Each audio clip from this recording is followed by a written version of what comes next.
Boston, the winningest sports city this century. Each championship deriving from a plan. Join us as we discuss the next Boston Banner Blueprint with your hosts, Josh Finkel, Nick Walsh, and Nate Philbrook.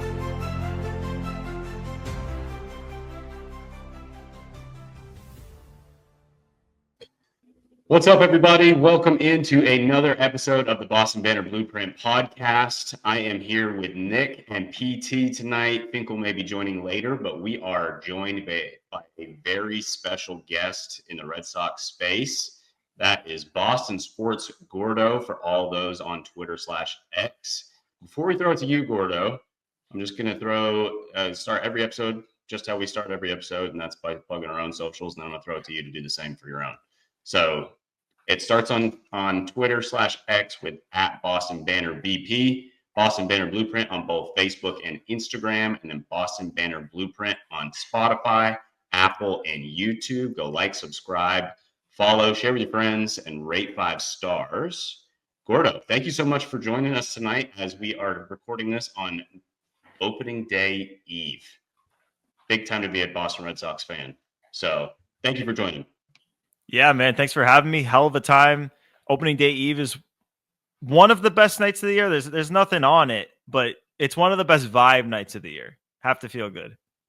Particularly in a year that, I mean, vibes are high going into this year. We're going to get into season preview stuff down the line, but I mean, over the last handful of years, I don't know the expectations are what, or have been and what they are currently. So certainly a reason for excitement here. Yeah, I mean, that's the thing. I was just talking about it with the guys on Play Tessie earlier, but like last year we were jacked up going into opening day. We were doing our opening day season preview podcast. We're all pumped up, and our win projections were like 79, 81, like maybe a high of 83, but we're still jacked up. So it's like in a year like this, we get to watch Garrett Crochet pitch opening day. Like we get to see a team that we think is gonna do something this year, make some noise. It's I mean, the excitement's always great, but at the same time, it's nice knowing that, like, you know, with last year going into the year, it's you hope to make it to meaningful games in September. At this point, like we got higher aspirations. It's a different feeling. No doubt. Nick, I know that you wanted to kick off the question portion of kind of getting Gordo involved. So why don't you start us off? All right, Gordo, listening to your episode with Crochet the other day that you just mentioned him being on the mound tomorrow, you guys started him off with, I thought it was a pretty interesting question, but you guys didn't answer it. So I want to put you in the hot seat and ask you. You asked him, other than baseball, what are you an expert in? So I want to know a little bit more about you. Other than baseball, what's the one thing you can look back at and be like, I'm the expert in this category? Ooh, it's funny. Like I hadn't thought about it myself. It's a question that we were asking, but I don't know. I'm a big dog guy. I love dogs. So I've had dogs my whole life. I have a beagle at home now, and I don't know if I would say I'm an expert in it. And dogs are certainly it's you're always learning things taking care of dogs, but I mean that's when I'm not like watching the Soxs and the Celtics and the Pats and stuff, like, yeah, I'm throwing toys for the dog, taking them on walks. Like that's what I love to do during the days, you know, sports not on. I play video games and stuff, but in terms of like, yeah, I love dogs. That's how my wife and I bonded. Like just anything dog related, I'm a sucker for it. I knew we were going to get along, Gordo. What about the desert island question from last year? You have anybody that sticks out in mind for bringing on a desert island? Who are my options? Am I picking like from Sox players? Yeah. Let's do modern day roster. Modern day roster. Who am I picking on the island? All right. So there's sort of 3 characteristics you got to think here. You got to be athletic, you got to be tall, and you got to be like the thing is, Tristan Costas is really tall, but I'm not taking him on the island because he's eventually going to eat me. Like he's going to turn on me. You know, the simple answer might be Garrett Crochet, just because the guy is insanely strong. He's tall and he's so nice that I feel like he sooner would let himself die than eat another human being. So I'd feel pretty good about having him there with me. That I think that's a good way to go. That's a really solid choice, particularly given that he is a mountain of a man. So Yeah, I know he's that giant.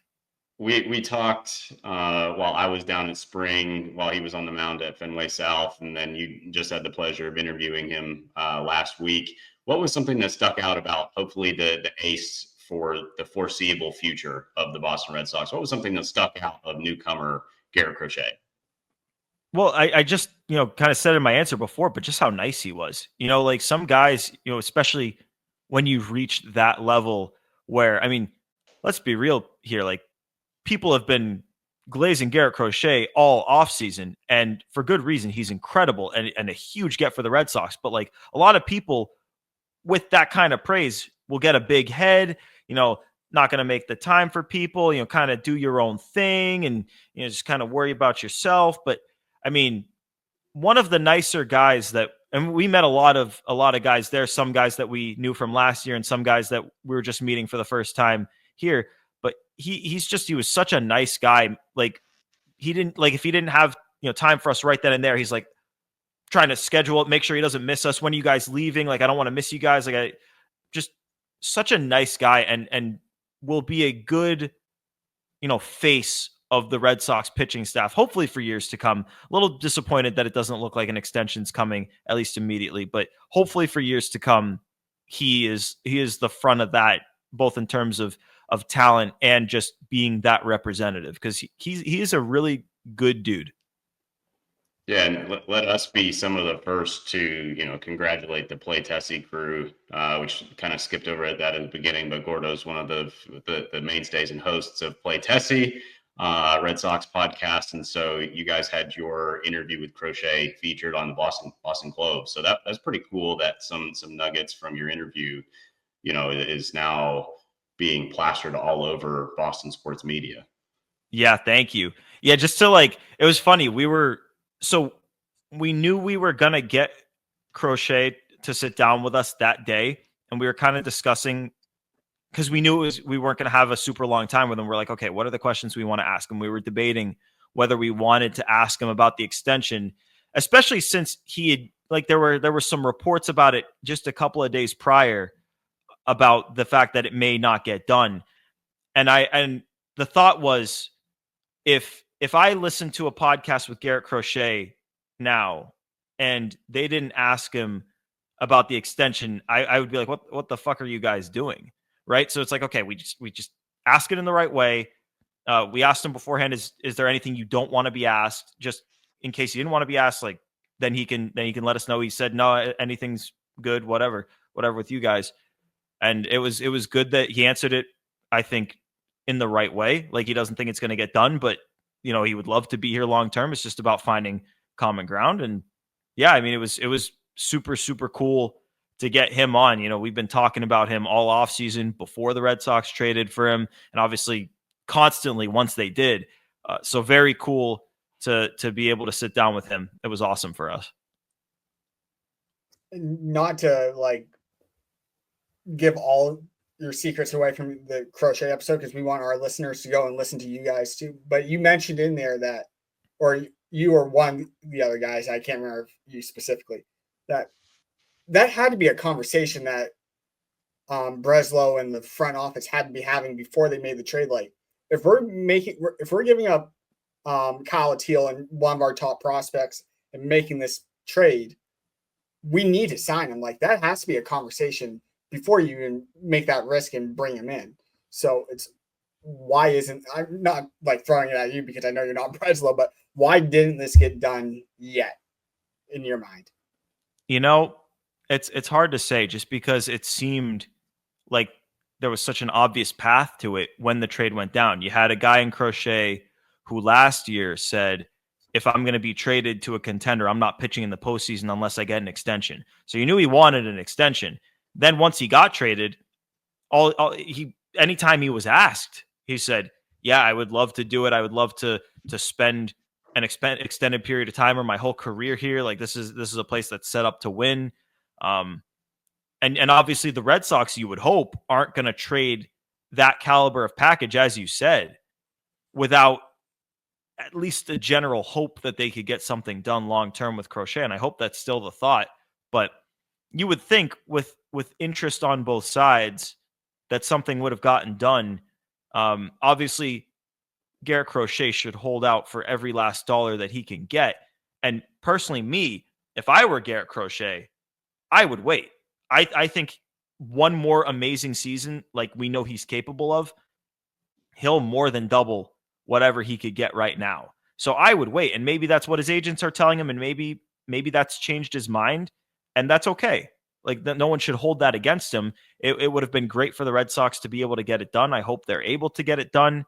But yeah, if you ask me if Garrett Crochet was going to sign an extension today, it'd probably be, something that gets him back on the free agent market at age 30, 31. Maybe it pays him 140, 150 mil. Whereas if he waits a year, he can get that long-term deal that's going to take him through the rest of his career and maybe top 300 because he's going to hit free agency at age 27.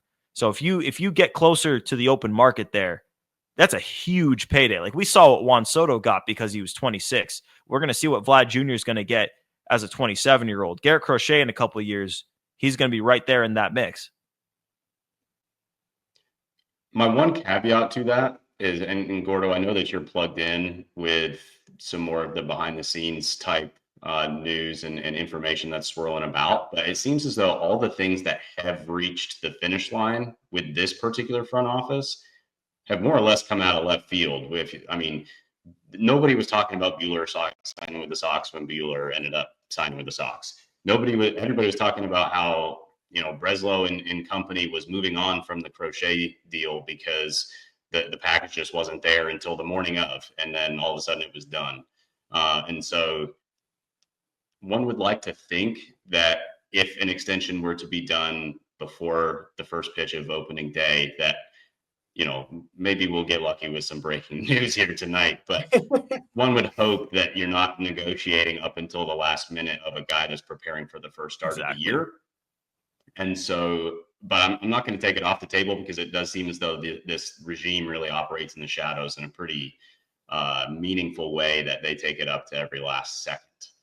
Yeah, you can point to a couple others. Alex Bregman, they signed him, and we thought for weeks that had practically no chance of happening. Another one, Alex Cora, said he wasn't going to negotiate in the season. They'd kind of committed to, we're not going to negotiate in the season. Alex Cora was going to be a managerial free agent until he wasn't. And so, I agree with what you said.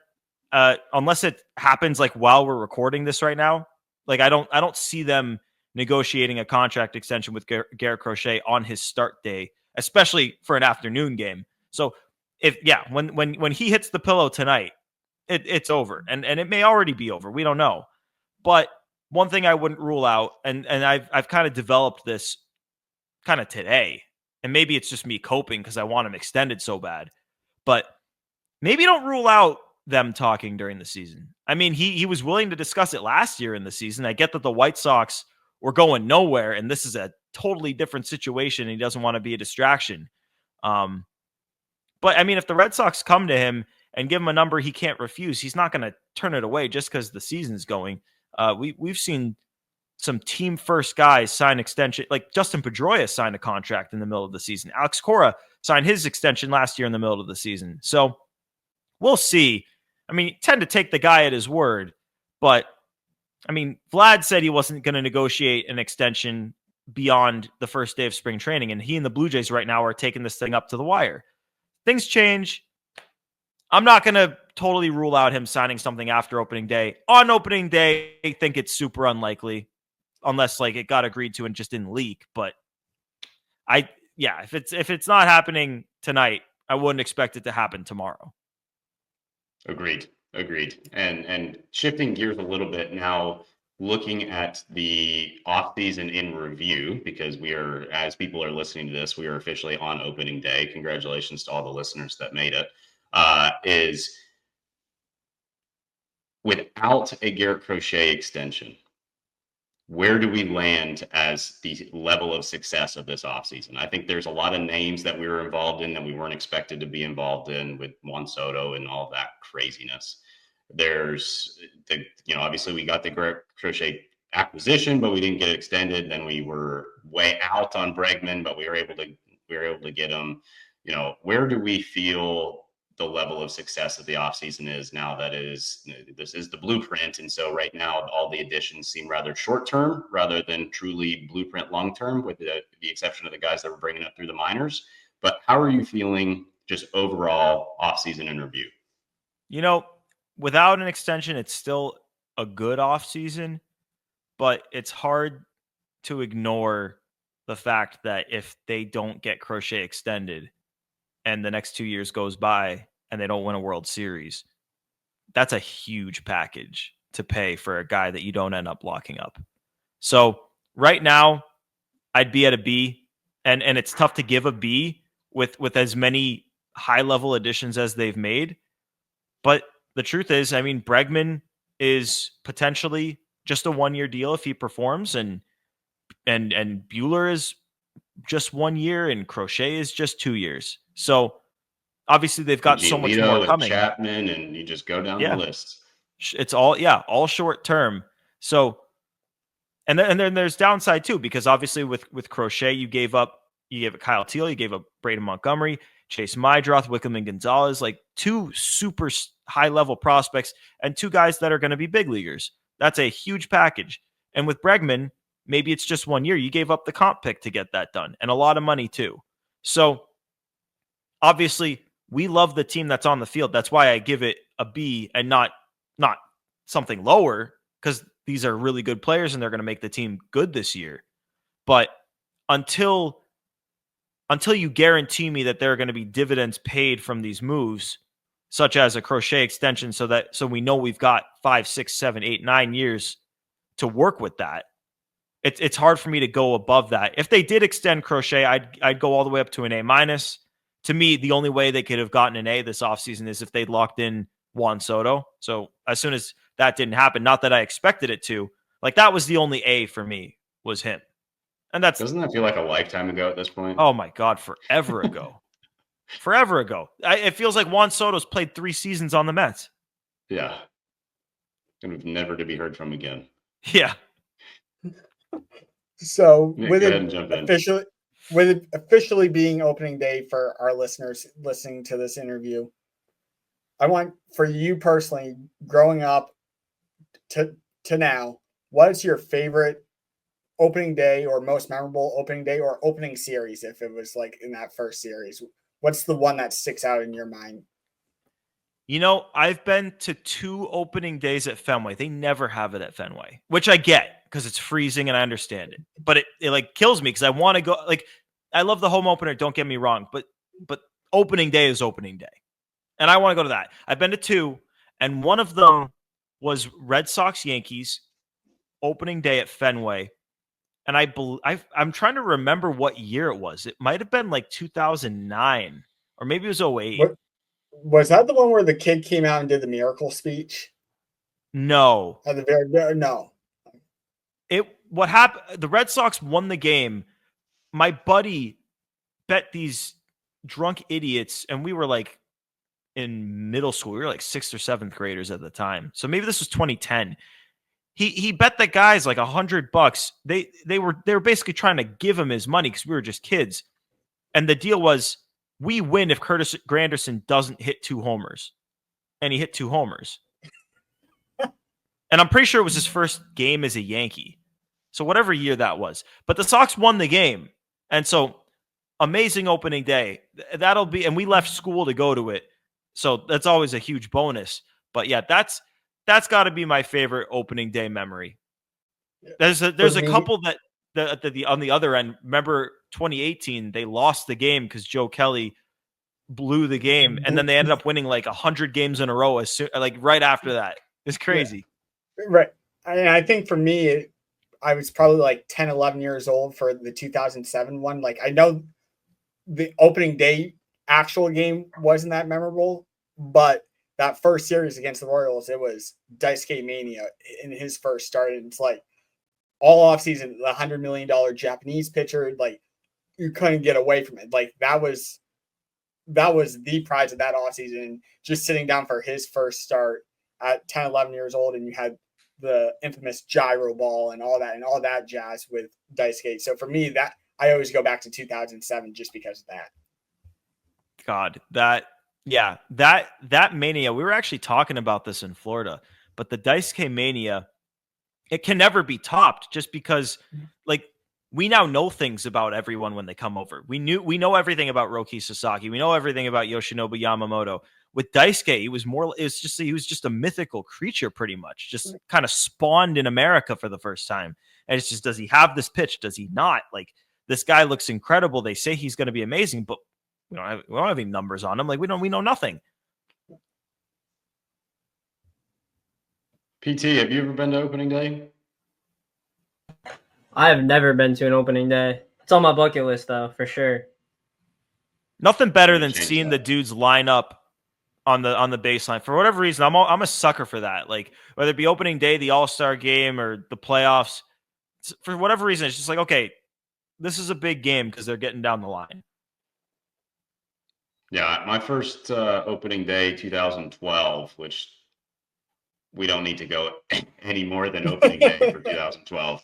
But I was underneath the Coke sign in right field and had the flyover that literally shook the entire stadium. It was so surreal that I was 14, 15 years old or something like that. And so that memory just can't be topped in my mind. Pure nostalgia. But you guys remember opening day of 2020? No fans in the stands. Soxs played the Orioles and they whooped them. And it's like, hey, maybe this team won't be that bad. And then like 2 weeks later, the season's over because they sucked. And then there's only a month left. You can't make it up. Yeah, and we were like, wow, Reneke's really he's the real deal. Thank God we're not in that boat anymore. Trivia question. Trivia question. Trivia question. Where does Ron Reneke work right now? Ooh. I got nothing. I got nothing on that one. He's with the Dodgers. Oh, shit. Of course he is. Why wouldn't he be? Lucky bastard. Yep. Everyone's with the Dodgers. Yep. Why wouldn't he be? Of course. They turn all of our shit into gold. Ryan Brazier is just the latest example of that. So now we're looking forward. Gordo, what's something that, maybe not the glaringly obvious, but that you are really, really intrigued or excited about 2025 Boston Red Sox? I mean, I guess it's not the easiest answer, because the easiest answer would be like a Crochet or a Bregman. For me, it's the big three. It's the prospects. I mean, I think there's going to be some growing pains, especially with Christian Campbell. I mean, he's going to be such a good player, but we saw it last year. We saw it with Jackson Merrill. We saw it with Jackson Churio. We really saw it with Jackson Holiday. These guys struggle, and not with Campbell during the spring, but the Sox seem committed to letting him take his lumps. I like to think that we're going to see something closer to what he can be by the end of the season. But I'll tell you, the guy I'm really excited to see debut, and he's going to be the last of them to do it. But Marcelo Meyer he's just been so impressive, both on and off the field. Like, this is a guy who's developed immensely, both as a player, as an athlete, and as a person. It's not easy getting drafted and having these expectations set on you right out of high school, but he's grown into the man he's become, and he could have made the opening day roster, and he probably would have had success had he made it. Obviously, no AAA at bats, but this is a guy he's prepared to play on the big stage. Like, this is what this guy was born to do. And I'm really excited to watch these guys, Marcelo, Roman, Campbell. I'm really excited to watch these guys grow, because they've now got an infrastructure in place that's built to help them grow. Like, before, Trevor Story's leading leading the the blueprint, team. you might say. Yeah, he got the blueprint. like Trevor Story was the only leader there before, and if he gets hurt, he goes back home to rehab, and then you got nothing there. Like obviously you got a good coaching staff, you got one of the best managers in the league, but you need a player that can level with you, talk to you when you're hitting, been there before, won before, played your position before, and having a guy like Alex Bregman to help facilitate the growth of those guys, it's a good thing, and I think you've already seen it. We talked to all of them about the impact that Bregman has had, and they all three of them spoke so glowingly about him. And they all just seem so ready to go. It's just going to be a matter of when does that opportunity come. And as baseball and Red Sox fans, you guys know well, injuries happen, and they happen early, and they happen in bunches. And I think these guys will be up faster than you think. And I like how you mentioned in terms of expectations for the young guys early on that they're going to struggle. And the one example you didn't give that probably Boston fans know most about is Pedroia. Like he came up in 2007, famously was told, hey, even if you're batting $150 at the end of April, you're still our guy. And he goes out and hits $150 in April, and Theo and Francona are both like, well, you didn't really have to go out and prove it to us, and then he caught fire. But that 07 team had guys like Mike Lowell, Alex Cora, Euclid in the infield to help Pedroia along. And I think that's what you kind of hinted to, and what we can see in this team, where you have the Bregman and the Stories around to help facilitate these young guys and level the ship if they struggle early on. Exactly. And another guy who struggled early, he's on the team, Tristan Casas, struggled all of April and for part of May, then lit the world on fire. And obviously, didn't play very much last year, but that's a guy who knows what it takes to turn a season around after struggling and facing the scrutiny that you get in Boston when you struggle, especially when you're a big name prospect. Like if any of these big time prospects struggle, they're going to face criticism, and it's going to be about, how do you deal with that? How do you use it as fuel to turn things around? Because your manager is going to tell you you can struggle and you're our guy, but that's not what sports radio is going to say. Like that's not what the pre and post is going to say. That's not what the fans are going to say. They want to see production. So it's going to be about how do you deal with that? How do you block out the noise? We're going to see. Yeah, and to that same vein, I think that's something that I'm most excited about is watching Cora do his thing this year.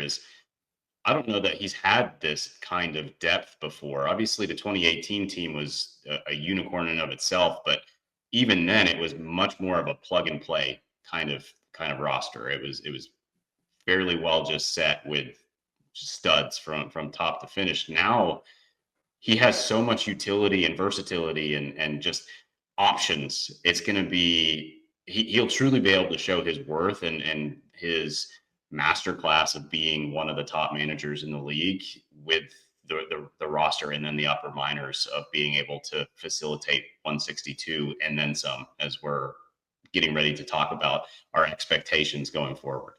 It really is interesting. This is why I love the job that Alex Cora has done as the Red Sox managers, because you see so many coaches in all sorts of different sports that, either they're there to help develop teams when they're youthful, and then there are coaches that you hire when the team is ready to win, and they can help push the team over the top. Alex Cora has shown he can do both.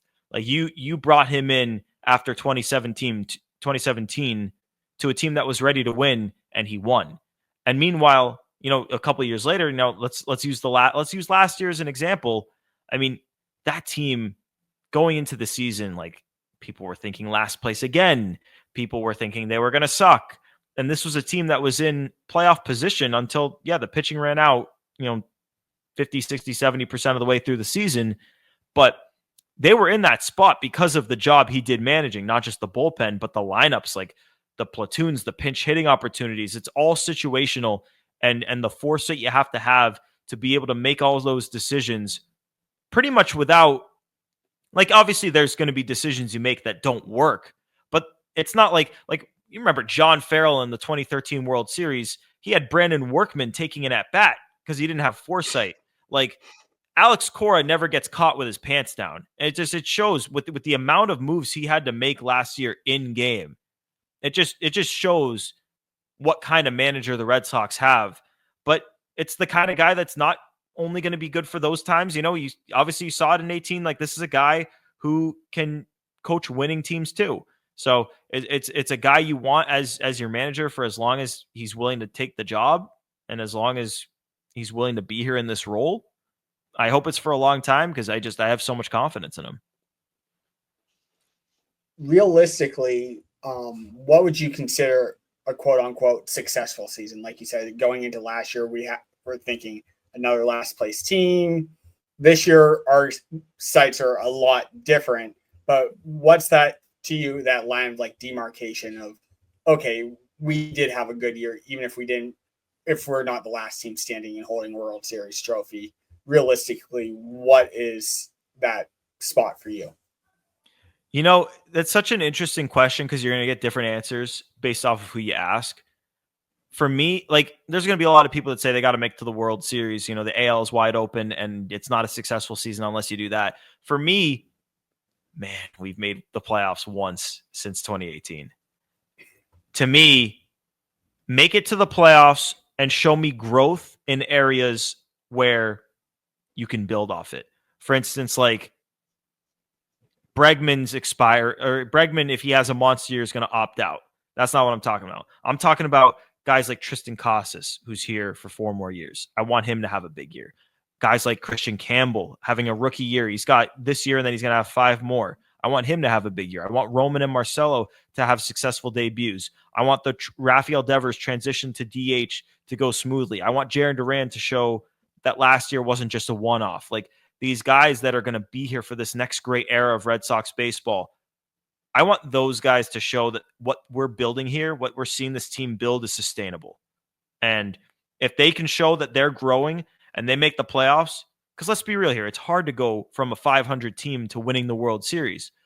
We saw it with the last great era of Red Sox baseball. They weren't a playoff team, and then they made it in 16, they made it in 17, and they cashed in 18. To me, that's what we're building towards here. They got to cash in at some point during this run. It doesn't have to happen right away. They can have a successful season without cashing it all the way in, as much as we would love to see it happen right away like 2013. But that's hard to do, especially with a team like the Dodgers out in the NL. I was going to hold off a little bit, but I would love to just kind of transition into what your 2025 preview looks like of what your projection of the 2025 Red Sox and AL East in general looks like.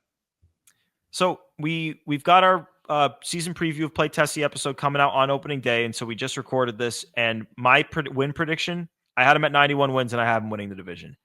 And in a lot of years, 91 wins isn't going to win the division, but it's hard. Like, the Orioles should be great, but they just don't have the starting pitching to be great. The Yankees should be great, but they lost Juan Soto and then they lost Garrett Cole. And I know they filled some holes in other areas. Max Fried should be good, and they're going to have a really good 8th and 9th inning out of the bullpen. But I'm just not a fan of the offense. Not having Juan Soto, you don't have that element of trying to, you're counting the batters until the Soto Judge tandem comes back around. I'm not very high on the Yankees. The Blue Jays, they patched themselves up a little bit, but I don't think they're a top 2 or 3 team in this division. Maybe third. We'll see, but they're not going to win this division. And the Rays already were very fringy and just lost Shane McClanahan for a little bit. So I think they're going to win the division this year. I don't think they're a fully complete version of where they will be. They're going to be a better team in a couple of years, but they're in a position to take advantage of a weak American League this year. I really hope that the way it looks right now is kind of the way it looks this year. Just because, you guys tell me, who in the American League scares you? The Texas Rangers. Honestly, yeah, that's Texas Rangers, Orioles. Maybe if you want to say like the Tigers or the Royals, but that feels like we're kind of grasping at that point. Like, agreed. Yeah, and to your point, we talk about that a lot on this show. Is we as Boston fans and how in the know Boston fans tend to be is we all obsess over this stuff, and we turn the good bad and we make the bad even better. And so we're really good at looking internally, but there's also an aspect of the teams playing around us. And to your point, I think the Yankees got worse. I think the Orioles losing Corbin Burns is bigger than what they're making it out to be. I don't really know what to make of Sugano that they brought over from Japan, but a 35-year-old starting pitcher that has never pitched in the major leagues just doesn't excite me, particularly when you're replacing that spot with that was a Cy Young winner or close to it. But I think, to your point, the Red Sox are just so poised with their upper echelon of talent, but also the depth of the roster and then the players that they can bring up. Like, no bad feelings to Dom Smith, but we shouldn't have a Dom Smith situation this year of having to just pick a guy off the street. I mean, I remember actually Nick was here with me. So I live in the Raleigh area and we were at the Durham Bulls watching Dom Smith play for the Durham Bulls. And then he was released and all of a sudden he was in Boston. And so we shouldn't have that situation this year, which it excites me. And then it bodes to believing in the potential of a division winner this year. Nick, what is your projection for this Red Sox team? So I think before Bregman signed, I think on this show I said I had him at 85 wins, and if everything broke their way, probably 88, 89. With Bregman, I'm probably right around that 91, 92 win mark, just as Gordo. But again, it all depends on health. Like you said, injuries come in bunches, but if Cora can navigate it and you have the depth, there's no reason why this team can't win the AL East. Like, there's no excuses this year. Yeah, I like it. And it's kind of my same thought process. I took the over on 84.5 wins the second they traded for Crochet. And then it got stolen money. Yeah. And then they upped it to 86.5 when they got Bregman. And I think I kind of got lucky because when they got Crochet, I was expecting more. I was like, all right, here they go. They're definitely going to do a hell of a lot more. And then they made me sweat it out a little bit. I was like, oh shit. I still feel good about it, but yeah, with Bregman, they needed a right-handed bat, and they needed someone who can put the bat on the ball, put the ball in play, put together a professional at bat, which is something that I don't think gets talked up enough. That the Red Sox had a lot of, I don't want to say unprofessional at bats, but a lot of at bats that 1 or 2 pitches and it's a week out, or 3 or 4 pitch strikeouts. Like Alex Bregman and Tristan Casas back to back in the order. Alex Cora was saying it today on WEEI, but those two guys are going to draw out at bats and they're going to wear pitchers out. And that's something that some of the better Red Sox teams of the last 10 years have always done. Wear pitchers out, get them out of the game in the 5th inning. Like last year, especially against left-handed pitching, you just didn't see it. But hopefully this year, you'll see a little bit, maybe a more competitive team against left-handed pitching.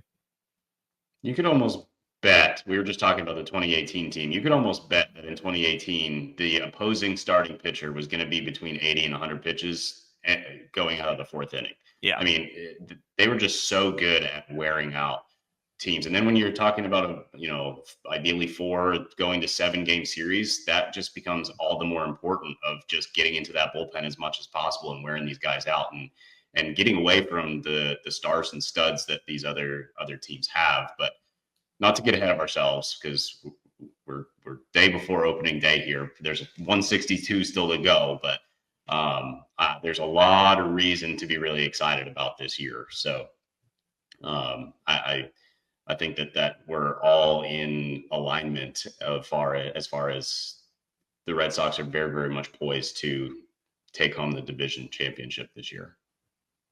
Yeah, just gotta hope, man. It starts tomorrow, and health permitting, should be in. Well, and to that point, so that's a great point. Is you just talked about health, injuries in bunches. I hope that we've kind of already seen that, right? Of Giolito's little scare that you were the first to say, like either you or Bradford's that the next day he was throwing long toss and said, "Yeah, no, I'm good. I didn't know that I was not going to make my next start," or Cutter being behind, or all the guys that we've already seen that have been delayed to start the year, which isn't a huge deal, but because it's a long season. But hopefully the injury bug has already hit and then moved on to somebody else, Yeah. like the New York Yankees. Yeah. I mean, the thing is, the Red Sox, especially right now, it feels like they're being extra cautious with guys, not trying to rush anything. Like, you see it with Giolito. Like, that's a guy who, had the hamstring thing, and then he wanted to get right back out there, and they made sure to take it slow. There's other guys on the team. Like, we were talking to Chris Murphy, and he was like, I'm ready to go, but like they want to take it slow. And you're obviously going to go by what the team says. Good for him. Was throwing live BP off the mound, I believe, yesterday. So that was a big milestone day for him, which is great. But like, yeah, I mean, there are guys. Wilyer Abreu was saying, I'm going to be ready for opening day, and they were pump the brakes, pump the brakes. Brian Bayo was saying, I'll be ready to start the season. They said, pump the brakes, pump the brakes. So hopefully it's just a spring training thing. Hopefully these nicks and crannies are things that guys will be able to either play through, or they'll open up opportunities for young guys. Like you said before, you're not going to have Dom Smiths filling in for guys when they go down. Like, for the most part, they have good, legitimate depth for pretty much every spot. Like, you think of an outfielder goes down, you bring up Anthony. An infielder goes down, you bring up Meyer. Starting pitcher goes down. I mean, obviously, right now they don't have the starting pitching depth, but when everyone's healthy, a starting pitcher goes down, you insert Cutter. Two go down, and you insert Richard Fitz, who's looked great. Reliever goes down. They have a bunch of legitimate middle relievers sitting in the minor leagues. Like, maybe the back end of the bullpen is cause for concern right now, but it's certainly not like you're going to be bringing up Kyle Bearclaw. Like that, the days of that are done. Oh, thank God. That's a great segue, though, of you just talked. We talked about all the positives going into this year. Before we move into the last segment that we'll have you on, is tell me a little bit about what there is cause for concern here. Obviously, taking injuries out, because we can never predict or bank on those as much as Nick wants to. But what should we be looking out for that might cause pause? I'll give you two things. I think the back of the bullpen, I think they need someone that, I mean, I know Aroldis Chapman is going to start the season as the closer, but to me, I think they need a right-hander to fill that role and fill it successfully, because last year they had so many spots where 7th and 8th inning, team's best hitter comes up, he's a lefty, and you need a strikeout lefty for that spot, and they just didn't have it.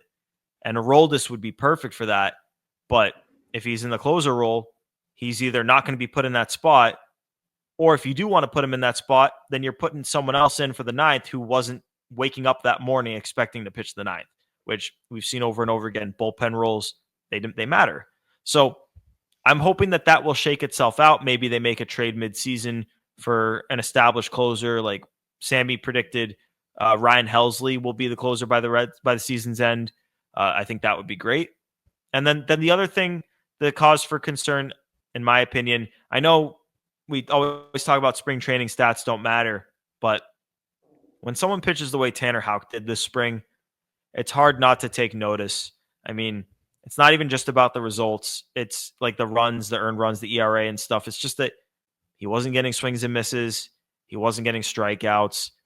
A lot of bats on balls being put in play. A lot of hard hit singles. I mean, he's going to pitch the second game of the year, and we're going to know just how real that spring training was pretty fast. But it's hard to imagine, in my opinion, watching that spring training and then snap your fingers, the season starts, and he looks like the Tanner Houck of the first half last year. Like, to me, that feels like it's off the table at this point, which definitely should be concerning, because they're going to need either him or Buehler or Bayo or Giolito to step into that true number 2 role. And on a division winning team, that number 2 starter has to be a guy. Nick, you got anything for Gordo? Well, you kind of stole my thunder, because my question was going to be, what was the one part of the team that concerns you? I actually have it written down on my phone. So you kind of stole my last question, but just to basically go off the cuff here, when we get to game 162, who's your prediction for this team's MVP? normally I would stray from taking a pitcher when discussing MVP. I dabble between picking Alex Bregman just because I think he's going to impact the team offensively, defensively, and off the field. I think his impact is going to be borderline immeasurable, but I just think Garrett Crochet is going to be that fucking good. And he's going to be, I just think he's going to have such a monster season. And yeah, his impact will go beyond that of any of the position players in my book. I just think he's going to be that good. So Garrett Crochet is my pick for the team MVP. And if I had to go with a position player, I'd go with Bregman just because of all the intangible stuff we talked about before and the fact that he can actually play. As we know, John Henry is a religious listener to the Boston Banner Blueprint. So, but the longer that these negotiations with the Crochet go on, is just the higher that dollar figure is going to go. So let's get this thing done. To throw out another name for consideration, I'm going with Bueller just because, like you said, the number 2 guy in a rotation needs to be a guy, and I think if Bueller bounces back, that kind of takes the pressure off Tanner Hoke. But if he's coming back from injury, what did I say? You said Hoke. Did I really? You did. Jesus, that's what happened. Classic Nickism. Now you threw me off the train of thought. But I'm just going with Bueller because guy that's been there before. One, go back to 2018. We all remember Nate Eovaldi in the 18-inning game, but Bueller was throwing piss missiles for the first 8 innings for the Dodgers. And then you got last year coming back from the injury and being on the mound for the final out. If he comes back healthy and strong and gives you 30 starts, that could be your number 2, and that's why I'm going with him for the MVP. He might be the biggest X factor on the team for the reasons you just said. They need him. They need him. My last question for you, Gordo, and we're going to change gears a little bit, but shrimp on pizza? Hell yeah. You got to tell me more about that. That sounds absolutely horrible. All right, so this is something that my mom used to make for me as a kid, and I've brought it into my adult life. You take the dough, no sauce, you cover it with cheese, either Italian cheese, mozzarella cheese, whatever, and then the popcorn shrimps, like the CPAC Gorton's brand popcorn shrimp, cover the entire thing with popcorn shrimp. I promise you, it's great. It sounds ridiculous. I get that. Correct. No one likes it in theory in their head, but I've never seen anyone who has tried it and didn't like it. Granted, there's only a couple of people who've been willing to try it, but I'm like 3 for 3. Okay. I'm 3 for 3. So it's more of like a cheesy shrimp bread. Yeah, pretty much. Than a pizza. Okay.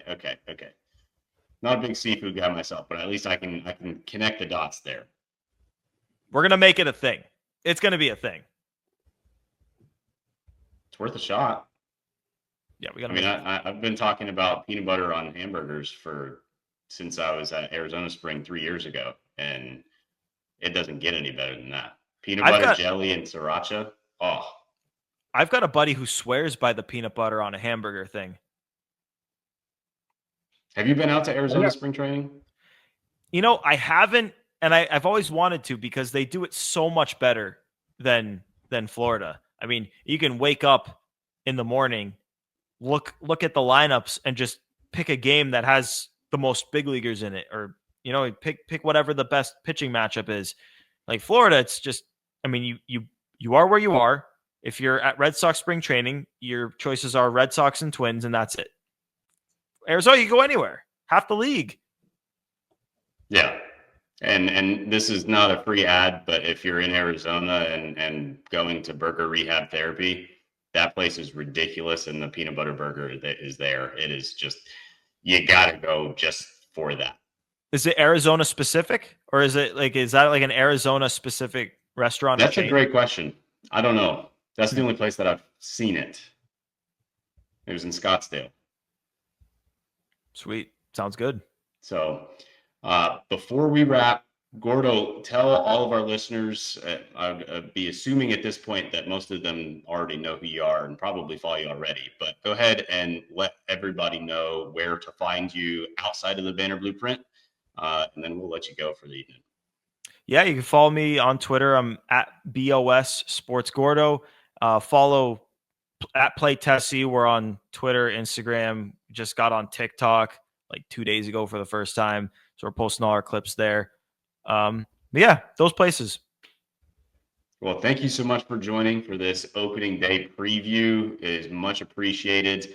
If you liked this episode, go ahead and follow us on Twitter/X at Boston Banner BP, at Boston Banner Blueprint on both Facebook and Instagram. And then like, subscribe, rate 5 stars, and comment and share with all your friends on Apple, Spotify, and YouTube. Boys, it's opening day. Let's go Sox.